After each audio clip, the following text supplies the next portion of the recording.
This is so nerve-wracking. I just want you to know that. Do you guys hear that? This is the frogs outside. It's raining right now, and this is my absolute favorite weather. Oh, makes me feel safer than normal. I love it. So, anyways, the chapter that we're going to read tonight is chapter 6, which is casting the burden, impressing the subconscious. This chapter was really cool for me because once we started all of this, it was so much. It was a lot to handle at one time for one person, on top of being a mom and having a career on top of it and having to be able to afford a place to live and all of the above. So, it was a lot to juggle, but thankfully I have now like a groundbreaking foundation that I can have help delegate different things. And with that being said, we're going to start doing more because we have more hands in the pot, which is awesome. So this chapter was really big to me because for so long, like I said, I was having to juggle a lot of different things at one time, and it is cool for a little while, and then it's exhausting. And if you're not too careful, something's gonna fall out of your hands, which did for me. As you guys can tell, there is a change in scenery. I am on to a new phase in my life, which is awesome. I'm excited. Cool. And with that being said, there were just some things that I was going through that I wasn't 100% completely sure how that was going to pan out. And if I was going to be able to do it on my own. But here we are, and I'm doing the thing. So I guess my point is, in this lesson, you're going to listen to me read about how you cannot receive that negativity. It is so important that you constantly keep your subconscious mind producing as much positivity as possible. They say that it takes one negative action per 7 positive affirmations. So for one person to say one negative thing to you, it's going to take 7 different positive affirmations to reverse that imprint that you're allowing on your subconscious. That's deep if you think about it, and that's so true. So casting the burden is, in my depiction, taking that weight, that anxiety, that stress, that fear of the unknown, that brokenness, that heartbrokenness, that loneliness, that anxiety, all of the above, and literally just casting it. You are casting away that burden of weight. And that's what this chapter is going to talk about. You hear people talk about how, you go pray about it. Well, part of your health and wellness is spirituality. So being able to have something that you believe in, there's a greater, because there has to be a plan, there has to be some type of purpose. It doesn't make sense for there not to be something, whatever you believe in. So ask the universe to just take this burden, whatever it may be. Maybe it is Jesus Christ, maybe it's whatever. Cool. Ask him to take it off of you. And that's what this is about. It's anyways, with that being said, let's get started. Okay. A burden is an adverse thought or condition, and this thought or condition has its root in the subconscious.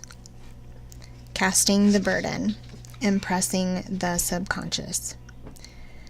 When a woman knows her own powers and the workings of her mind, her great desire is to find an easy and quick way to impress the subconscious with good, for simply an intellectual knowledge of the truth will not bring results.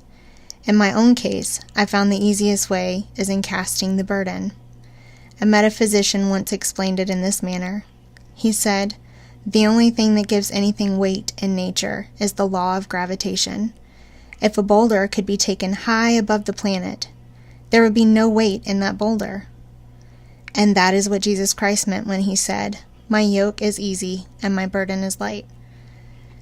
He had overcome the mortal thought and functioned in the fourth dimensional realm, where there is only perfection, completion, life, and joy. He said, "Come to me, all ye that labor and are heavy laden, and I will give you rest. Take my yoke upon you, for my yoke is easy and my burden is light." We are also told in the 55th Psalm to cast thy burden upon the Lord. Many passages in the Bible state that the battle is God's and that a woman is always to stand still and see the salvation of the Lord. This indicates that the super-subconscious mind, or Christ within, is the department that fights the battle and relives the burdens. We see, therefore, that a woman violates law if she carries a burden. A burden is an adverse thought or condition, and this thought or condition has its root in the subconscious. It seems almost impossible to make any headway directing the subconscious from the conscious, or reasoning mind, as the reasoning mind, the intellect, is limited in its conceptions and filled with doubts and fears. How scientific it is, then, to cast the burden upon the superconscious mind, or Christ within, where it is made light or dissolved into its native nothingness. For example, a woman in urgent need of money made light upon the Christ within, the super-subconscious, with the statement, "I cast this burden of lack on the Christ within, and I go free and have plenty." The belief in lack was her burden, and as she cast it upon the super-subconscious, with its belief of plenty, an avalanche of supply was the result. We read, "The Christ in you, the hope of glory." Another example, one of my students had been given a new piano. There was no room in her studio for it until she had moved out the old one. She was in a state of perplexity. She wanted to keep the old piano, but knew of no place to send it. She became desperate, since the new piano was to be sent immediately. In fact, it was on its way, with no place to put the old one. She said, it came to her to repeat, "I cast this burden on the Christ within, and I go free." A few moments later, the phone rang, and a friend asked if she might rent her old piano. It was moved out within a few minutes before the new one arrived. I knew a woman whose burden was resentment. She said, "I cast this burden of resentment on the Christ within, and I go free to be loving, harmonious, and happy." The almighty superconscious flooded the subconscious with love, and her whole life was changed. For years, resentment had held her in a state of torment and imprisoned her soul, the subconscious mind.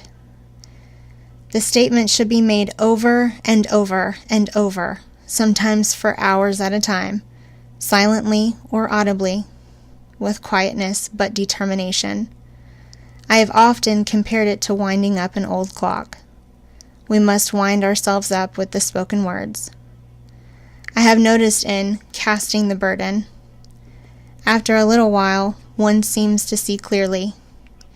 It is impossible to have clear vision while on the thrones of the carnal mind. Doubts and fear poison the mind and body, and imagination runs riot, attracting disaster and disease. In steadily repeating the affirmation, "I cast this burden on the Christ within, and I go free," the vision clears, and with it comes a feeling of relief, and sooner or later comes the manifestation of good, be it health, happiness, or supply. One of my students once asked me to explain the darkness before the dawn. I referred in a preceding chapter to the fact that often, before the big demonstration, Everything seems to go wrong. And deep depression clouds the consciousness. It means that out of the subconscious are rising the doubts and fears of the ages. These old derelicts of the subconscious rise to the surface to be put out. It is then that a woman should clap her cymbals, like Jehoshaphat, and give thanks that she is saved, even though she seems surrounded by the enemy. The situation of lack or disease. The student continued, "How long must one remain in the dark?" And I replied, "Until one can see in the dark. For casting the burden enables one to see in the dark." In order to impress the subconscious, active faith is always essential. Faith without works is dead. In these chapters, I have endeavored to bring out this point.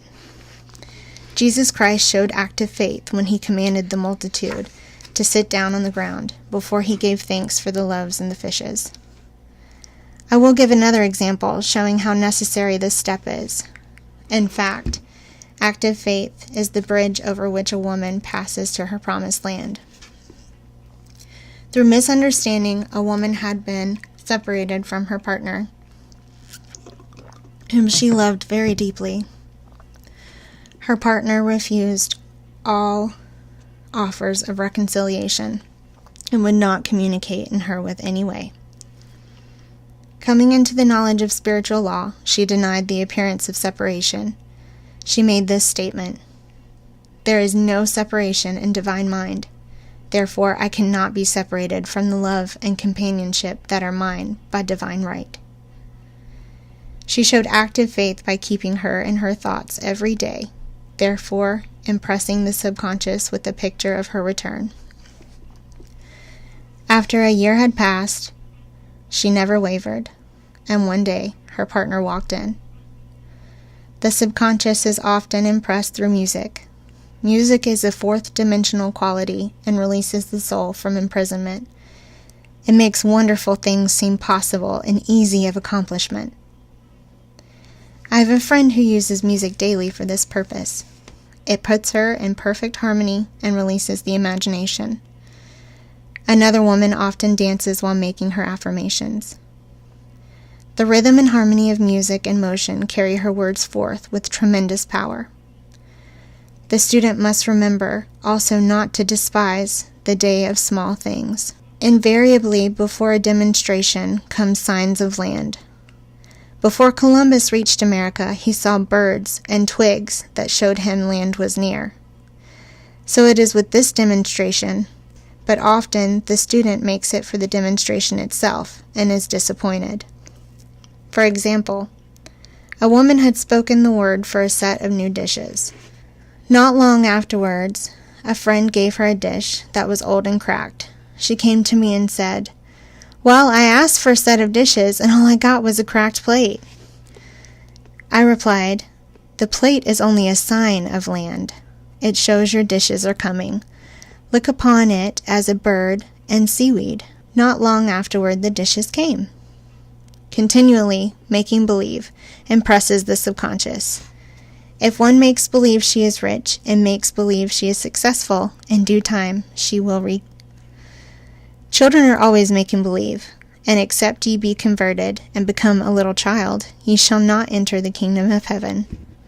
For example, I know of a woman who is very poor, but no one could make her feel poor. She earned a small amount of money from rich friends who constantly reminded her of her poverty and to be careful in saving. Regardless of their admonitions, she would spend all of her earnings on a hat or something for a small gift and be a rapturous state of mind. Her thoughts were always centered on beautiful clothes and rings and things, but without envying others. She lived in the world of the wondrous, and only riches seemed real to her. Before long, she married a rich man, and the rings and things became visible. I do not know whether the man was hers by divine selection, but opulence had manifested in her life, as she had imagined only opulence. There is no peace or happiness for a woman until she has erased all fear from her subconscious. Fear is misdirected energy and must be redirected or transmuted into faith. Jesus Christ said, "Why are ye fearful, O ye of little faith? All things are possible to him that believeth." I am asked so often by my students, "How can I get rid of fear?" I reply, by walking up to the thing you're afraid of. The lion takes its fierceness from your fear. Walk up to the lion, and he will disappear. Run away, and he runs after you. I have shown in previous chapters how the lion of lack disappeared when the individual spent money fearlessly, showing faith that God was her supply, and therefore unfailing. Many of my students have come out of the bondage of poverty and are now bountifully supplied through losing all fear of letting money go out. The subconscious is impressed with the truth that God is the giver and the gift. Therefore, since one is one with the giver, we are all one with the gift. A splendid statement is, "I now thank God the giver for God the gift." When a woman was long separated herself from her good and her supply, through thoughts of separation and lack, sometimes it takes dynamite or a big situation to dislodge these false ideas from her subconscious. We see in the foregoing illustration how the individual was freed from her bondage by showing fearlessness. Watch yourself hourly to detect if your motive for action is fear or faith. Perhaps one fear is of personality. Then do not avoid the people that you're feared. Be willing to meet them cheerfully, and they will either prove golden links in the chain of one's good, or disappear harmoniously from one's pathway. Perhaps one's fear is of disease or germs. Then one should be fearless and undisturbed in a germ-laden situation, and she would be immune. One can only contract germs while vibrating at the same rate as the germ, and fear drags women down to the level of the germ. Of course, the disease-laden germ is the product of carnal mind, as though thought must objectify. Germs do not exist in the super-subconscious or divine mind, and therefore are the product of vain imagination. In the twinkling of an eye, a woman's release will come when she realizes there is no power in evil. The material world will fade away, and the fourth-dimensional world, the world of the wondrous, will swing into manifestation. "And I saw a new heaven and a new earth, and there shall be no more death, neither sorrow nor crying, neither shall there be any more pain, for the former things are passed away. Choose ye this day whom ye shall serve, fear or faith." That was so good to me because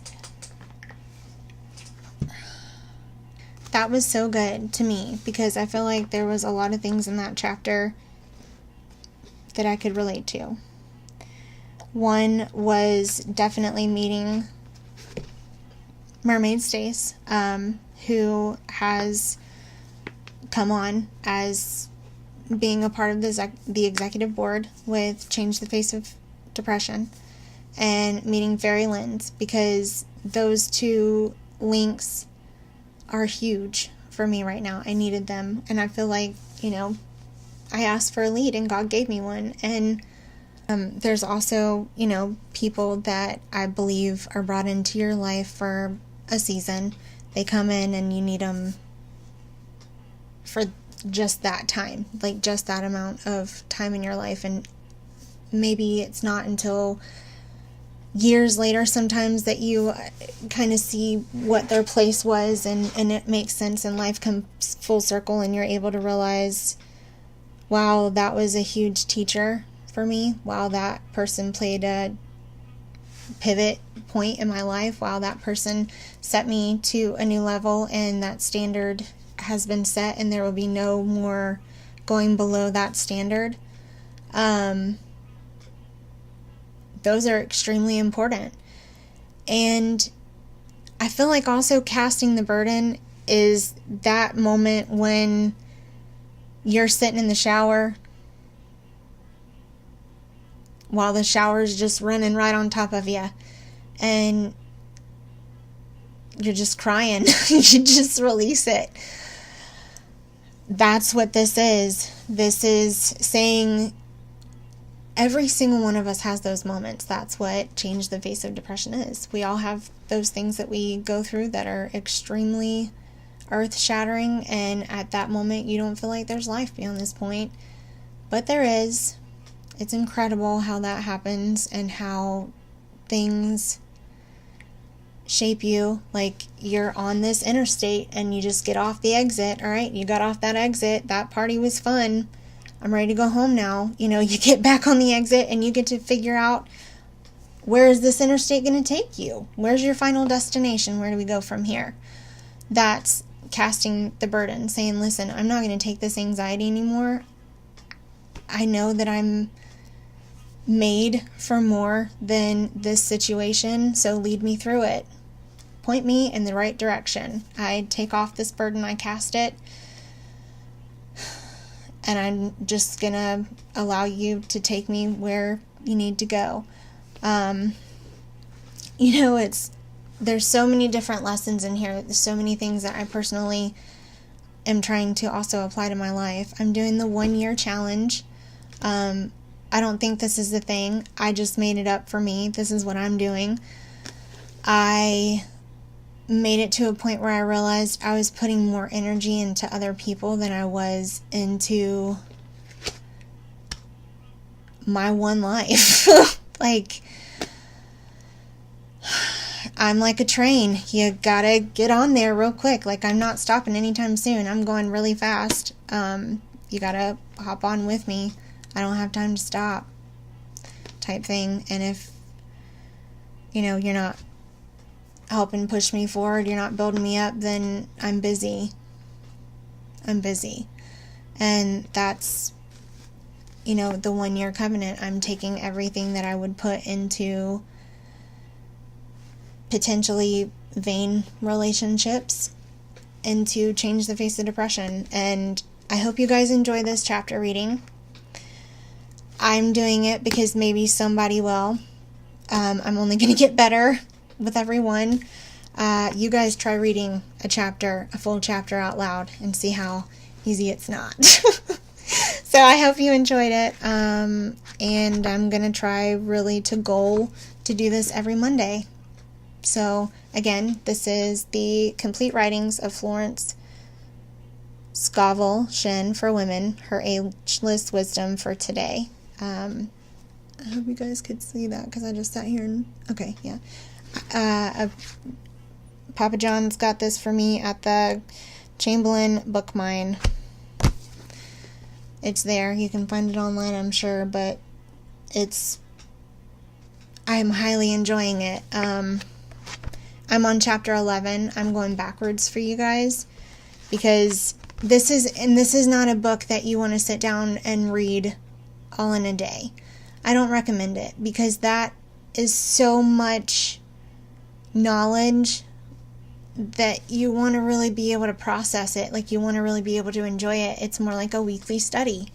And that's what I'm doing, is I'm doing the weekly study. So if you guys want to go get it and read along with me, that would be awesome. I'd love it. And you can write to me and tell me, you know, what you're doing if you want to do the 1-year challenge with me.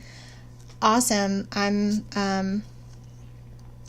Yeah, we'll talk about it more, I guess, if you're interested. So, anyways, Change the Face of Depression. Yay! I'm Casiecasem, and we're going to do this. We're going to do it every Monday, or at least once a week, but every Monday. All right, well, love you guys. Until next time, bye.